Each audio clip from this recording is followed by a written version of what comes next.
Hello student and my dear friends, कैसे हैं आप लोग। आज जो हम लोग कक्षा 12 केमिस्ट्री का जो है बहुत ही इंपॉर्टेंट टॉपिक पढ़ने वाले हैं, जो कि ये रिएक्शन भी जो है लगभग हर साल एग्ज़ाम में जो है पूछा आता है। ठीक है, तो इससे पहले मैंने आपको एल्डाल कंडेंसेशन के बारे में बताया था, यानी एल्डाल संघनन अपक्रिया बताया था। और आज जो है हम जो है पढ़ाने जा रहे हैं आप लोगों को कैनिजारो अपक्रिया। ये भी जो है लगभग हर साल एग्ज़ाम में आता है। तो ये मान के चलिए आप लोग कि एल्डाल और कैनिजारो ये दोनों में से मैक्सिमम चांसेज हैं कि दोनों रिएक्शन आपका जो है एग्जाम में आ जाए, या दोनों में से अगर दोनों नहीं आएगा तो एक तो आएगा ही कंफर्म। ठीक है, तो इस तरह से दोनों का रिवाइज बहुत ही बढ़िया से कर लीजिएगा। यहाँ से आप जो है ऑर्गेनिक का लगभग जो है 4 नंबर फिक्स हो जाएगा आपका। अगर दोनों आ जाएगा तो एल्डाल और कैनिजारो मिला के 4 नंबर, या 2.5 नंबर का भी आ सकता है, 5 नंबर में भी आ सकता है। और अगर दोनों नहीं आएगा तो एक जो है कंफर्म ज़रूर आएगा। ठीक है, तो आज की अपक्रिया है कैनिजारो अपक्रिया। कैनिजारो अपक्रिया बहुत ही ध्यान से देखिएगा, बहुत ही सिंपल सा जो है इसकी अपक्रिया है, कैनिजारो अपक्रिया। ठीक है, इस अपक्रिया की सबसे खास बात क्या है भाई, जैसे एल्डाल में हमने क्या बताया था आप लोगों को, रिवाइज करते भी चलें। एल्डाल में हमने बताया था कि एल्डाल अपक्रिया वही एल्डिहाइड देते हैं जिनमें अल्फा हाइड्रोजन पाया जाता है, जिनमें अल्फा हाइड्रोजन पाया जाता है। तो इस प्रकार से हमने 2 मोल ऐसे कोई एल्डिहाइड लिए थे जिनमें अल्फा हाइड्रोजन था, और उनका हमने डाइल्यूट NaOH से क्रिया कराई थी। किसके साथ? डाइल्यूट यानी तनु NaOH के साथ क्रिया कराई थी, ये ध्यान रखिएगा। ठीक है, तन NaOH या KOH कोई भी ले सकते हैं आप, उसके साथ क्रिया कराई थी। और जो हमें प्राप्त किया हुआ था अल्फा बीटा अनसेचुरेटेड एल्डिहाइड प्राप्त हुआ था। ठीक है, क्या प्राप्त हुआ था? अनसेचुरेटेड एल्डिहाइड प्राप्त हुआ था। यहाँ पर सबसे खास बात यह है कि हम लोग कैनिजारो अपक्रिया में ऐसा एल्डिहाइड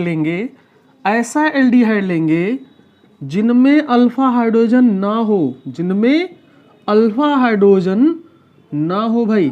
ठीक है, ये चीज़ नहीं होना चाहिए। ठीक है, ये ध्यान रखना है आपको। ऐसे हम लोग एल्डिहाइड लेंगे जिनमें क्या ना हो, अल्फा हाइड्रोजन ना हो। ठीक है, तो देखिए पहले हम इसका रिएक्शन दे रहे हैं, उसके बाद इस रिएक्शन की जो है क्रियाविधि भी बताएंगे आप लोगों को। तो बहुत ही ध्यान से देखिएगा अब रिएक्शन। तो हमने जो है 2 एल्डिहाइड लिया, एल्डिहाइड जो लिया वो फॉर्मल्डिहाइड है, और फॉर्मल्डिहाइड में कोई अल्फा कार्बन है ही नहीं, और जब अल्फा कार्बन नहीं है तो अल्फा हाइड्रोजन होगा नहीं। क्योंकि हमने बताया था आप लोगों को कि अल्फा कार्बन उस कार्बन को कहते हैं जो किसी मुख्य क्रियात्मक समूह से जुड़ा होता है, जो किसी मुख्य क्रियात्मक समूह से जुड़ा कार्बन होता है अल्फा कार्बन। तो यहाँ पर देखिए मुख्य क्रियात्मक समूह एल्डिहाइड में CHO होता है, इससे कोई कार्बन नहीं जुड़ा है, अर्थात इसके पास कोई अल्फा कार्बन नहीं है, और जब अल्फा कार्बन नहीं है तो अल्फा हाइड्रोजन भी नहीं होगा। ठीक है, तो हमने जो है फॉर्मल्डिहाइड ले लिया और इसका एक और मोल लिया, 2 फॉर्मल्डिहाइड के मोल लिए। ठीक है, 2 फॉर्मल्डिहाइड के मोल लिए, और इनकी क्रिया हम लोग कराएंगे NaOH के साथ, यहाँ पर भी कराएंगे, लेकिन ये कंसंट्रेट होगा भाइयों। क्या होगा? कंसंट्रेट होगा, सांद्र होगा। बच्चों ध्यान दीजिएगा इस बात पे, कंसंट्रेट रहना चाहिए। कैनिजारो में कंसंट्रेट, कैनिजारो से ध्यान रखिएगा, कैनिजारो यानी का से लीजिएगा कंसंट्रेट को। इसमें कन्फ्यूजन काफ़ी ज़्यादा होती है बच्चों को कि एल्डाल में जो है कंसंट्रेट ले कि कैनिजारो में ले। तो कैनिजारो का पहला अक्षर का है, और कंसंट्रेट को भी हम लोग हिंदी में लिखना चाहें तो का से ही लिखेंगे, कंसंट्रेट। ठीक है, तो इसका भी पहला अक्षर का है। तो यहाँ पर जो हम लोग कंसंट्रेट NaOH लेंगे। ठीक है, क्या लेंगे? सांद्र NaOH लेंगे, ये भी ध्यान रखना है आपको। ठीक है, अब यहाँ पर देखिए क्या होता है, 1 मोल जो फॉर्मल्डिहाइड का होता है वो ऑक्सीकृत हो जाता है, यानी ऑक्सीडाइज हो जाता है SCONA में, और दूसरा मोल जो है यानी ये वाला जो मोल है, ठीक है, ये अपचयित हो जाता है CH3OH में। सिंपल सा रिएक्शन है। ठीक है, अगर चाहे तो मैकेनिज्म के थ्रू भी समझ सकते हैं या ऐसे भी समझ सकते हैं आप लोग। ऐसे क्या समझेंगे कि फॉर्मल्डिहाइड के जो 2 मोल लेते हैं उनमें 1 मोल ऑक्सीडाइज होगा और 1 मोल क्या होगा? रिड्यूस होगा, यानी 1 मोल का ऑक्सीकरण होगा, 1 मोल का रिडक्शन होगा। अब आपको पता है कि एल्डिहाइड का ऑक्सीकरण होता है, एल्डिहाइड का क्या होता है? ऑक्सीकरण होता है, तो क्या बनता है भाई? एसिड बनता है, कार्बोक्सिलिक एसिड बनता है। ठीक है, तो जैसे मान लीजिए जितने कार्बन का एल्डिहाइड होगा उतने कार्बन का एसिड मिलेगा हमें। तो 1 कार्बन का एल्डिहाइड SCHO है, तो 1 कार्बन का एसिड क्या मिलेगा? SCOOH। क्या मिलेगा? SCOH। यहाँ पर SCHO है तो क्या मिल जाएगा, इसका ऑक्सीडेशन होगा तो SCOH। अब वो लोग सोच रहे हैं कि SCOH यहाँ मिला, यहाँ पर तो SCONA प्राप्त हो रहा है। तो भाई SCONA कुछ दूसरे नहीं है, ये एक एसिड है, इसका हमने एक हाइड्रोजन रिप्लेस कर दिया, ठीक है, और यहाँ पर Na जोड़ दिया, एक साल्ट बन गया ये। तो ये भी एक प्रकार से फॉर्मल्डिहाइड का एक ऑक्सीडाइजिंग प्रोडक्ट ही है, चाहे फार्मिक एसिड हो या सोडियम फॉर्मेट हो, इसका नाम सोडियम फॉर्मेट होता है। तो ये भी एक ऑक्सीडाइजिंग प्रोडक्ट ही है, यहाँ पर ऑक्सीजन ही जुड़ा है। देखिए यहाँ पर एक ऑक्सीजन था, एक ऑक्सीजन और जुड़ा तभी तो ये बना होगा। तो ऑक्सीकरण की क्रिया में ऑक्सीजन जुड़ते ही तो हैं। तो चाहे आप SCHO से SCOOH बनाएं या SCONA बनाएं, चूंकि हमने NaOH लिया तो SCONA बनेगा, तो ये भी ऑक्सीडाइजिंग प्रोडक्ट ही है। अब दूसरी बात हुई, अगर एल्डिहाइड का हम लोग रिडक्शन कराएं तो क्या प्राप्त होता है, अल्कोहल प्राप्त होता है। भाई क्या प्राप्त होता है, अल्कोहल प्राप्त होता है। अब जितने कार्बन का एल्डिहाइड होगा, अब जैसे एक कार्बन का एल्डिहाइड है तो एक कार्बन का अल्कोहल मिलेगा। एक कार्बन का अल्कोहल क्या होता है भाई, CH3OH। क्या होता है, CH3OH। बहुत सिंपल सी बात है, एक कार्बन का अल्कोहल CH3OH। कैसे जान पाएंगे कि एक कार्बन का अल्कोहल CH3OH ही होगा, तो एक कार्बन है, अल्कोहल बनाना है तो OH जोड़ना ही है। कितनी बैलेंसी कम है, 3 बैलेंसी, 3 H जोड़ दीजिए तो क्या बन गया, CH3OH ही तो बन गया। तो इस तरह से हमें जो है 1 मोल का ऑक्सीडेशन कराना है और 1 मोल का रिडक्शन कराना है, ठीक है। तो कैनिजारो अपक्रिया में बस इतनी चीज ध्यान रखना है कि हम लोग कोई ऐसा एल्डिहाइड लेंगे जिनमें अल्फा हाइड्रोजन ना हो, और उसकी क्रिया हम लोग कराएंगे कैनिजारो अपक्रिया में कंसंट्रेट NaOH या कंसंट्रेट की वजह से, जिसमें क्या होगा, 1 मोल ऑक्सीडाइज हो जाएगा और 1 मोल रेड्यूस हो जाएगा, ठीक है। इसका नाम क्या होता है भाई, अभी हमने बताया था सोडियम फॉर्मेट, सोडियम फॉर्मेट, ठीक है। फार्मिक एसिड शब्द से लिया गया है, ठीक है। ये फार्मिक एसिड का सोडियम लवण है, और ये जो है मेथिल अल्कोहल, मेथिल अल्कोहल, ठीक है, मेथिल अल्कोहल, ठीक है। क्या है, मेथिल अल्कोहल। चलिए इसका क्रियाविधि देखिए कैसे ये बन गया। अगर यहाँ तक समझ में आ गया तो ठीक है, नहीं तो मैकेनिज्म भी देख लीजिए इसका, समझ लीजिए कि किस प्रकार से ये चीज़ें बनी हैं, ठीक है। ध्यान दीजिए आप लोग। तो चलिए पहला स्टेप लेते हैं इसका हम लोग। फर्स्ट स्टेप में क्या होगा, पहला मोल यूज करेंगे हम फॉर्मल्डिहाइड का। तो हमने फॉर्मल्डिहाइड को लिख दिया, इसकी संरचना हमने खोल दी ताकि बंध वगैरह जो है आसानी से दिखा ले जाए। उसके बाद NaOH हमने लिया, NaOH से क्रिया कराई। NaOH का कार्य क्या है भाई, कंसंट्रेट है ये। NaOH का कार्य क्या है, कंसंट्रेट मतलब सांद्र, इसकी मात्रा ज़्यादा है, ठीक है। NaOH की जो है मात्रा ज़्यादा है। तो कोई भी क्षार होता है भाई, ये पता है आपको, क्षार जो होता है OH माइनस आयन देता है।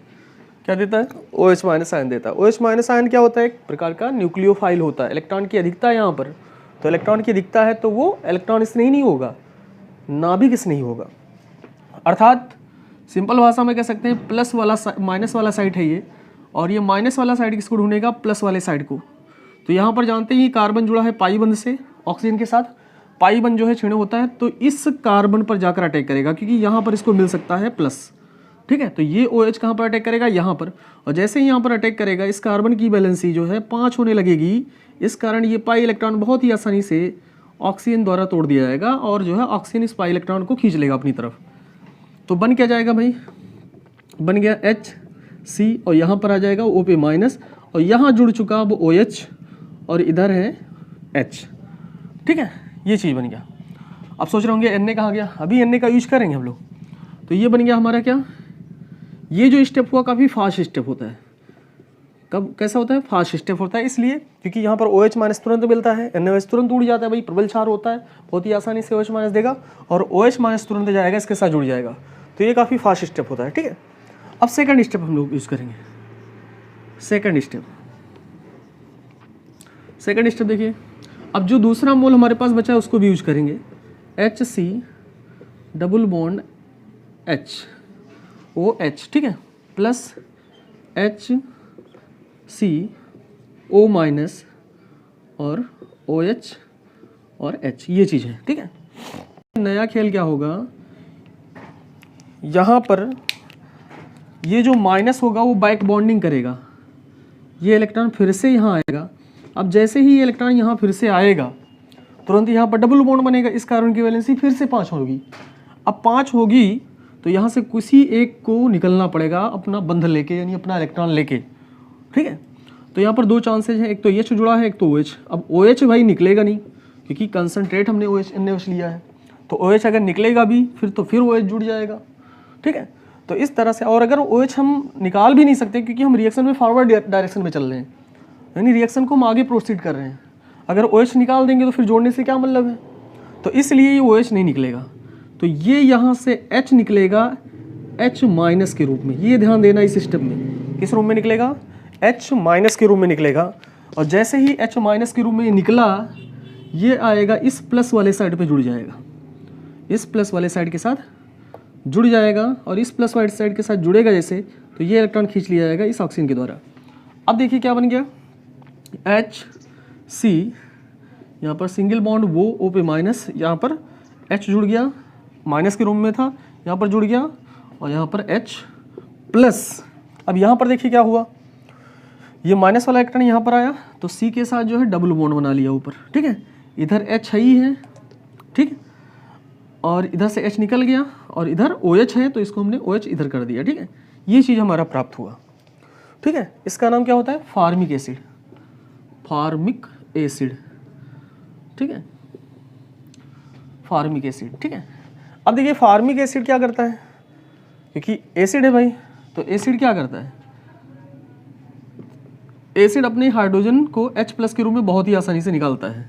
तो ये H+ आएगा, यहाँ पर जुड़ जाएगा, किस रूप में? H+ के रूप में, क्योंकि जो अम्ल होते हैं वो हाइड्रोजन आयन आसानी से त्याग सकते हैं, और ये इलेक्ट्रॉन खींच लिया जाएगा इस ऑक्सीजन के द्वारा, ठीक है। ये हाइड्रोजन किस रूप में निकल जाएगा? H+ के रूप में। अब देखिए जब H+ के रूप में निकल जाएगा ये, तो देखिए यहाँ पर क्या बन जाएगा, ये बन जाएगा CH3, यहाँ पर है ही है, और ये OH हो जाएगा, यानी CH3OH बन गया, प्लस। अब ये क्या रहेगा, HCOO- हो जाएगा, HC डबल बॉन्ड वो, और वो पे माइनस रहेगा। फिर जो SCO- होगा वो Na के साथ जुड़कर, क्योंकि Na+ अभी बचा हुआ है हमारा, उसके साथ जुड़कर क्या बना लेगा, HCONa बना लेगा, ठीक है। तो इस तरह से हमारा सोडियम फार्मेट और मेथिल अल्कोहल, ये 2 प्रोडक्ट हमारे प्राप्त हो गए हैं, ठीक है। तो इस प्रकार हम कह सकते हैं कि 1 मोल का जो है क्या हुआ, ऑक्सीडेशन हुआ, और 1 मोल का जो है रिडक्शन हुआ, यानी अपचयन हुआ।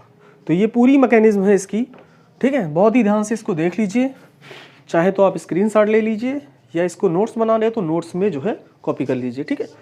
और वीडियो को कम से कम 2-3 बार देखकर जो है इस रिएक्शन का और इस रिएक्शन के मैकेनिज्म का जो है काफ़ी अच्छी तरह से जो है एक्सरसाइज कर लीजिए, क्योंकि बोर्ड एग्जाम में बहुत पूछा जाता है, बहुत ही इंपॉर्टेंट रिएक्शन है, ठीक है।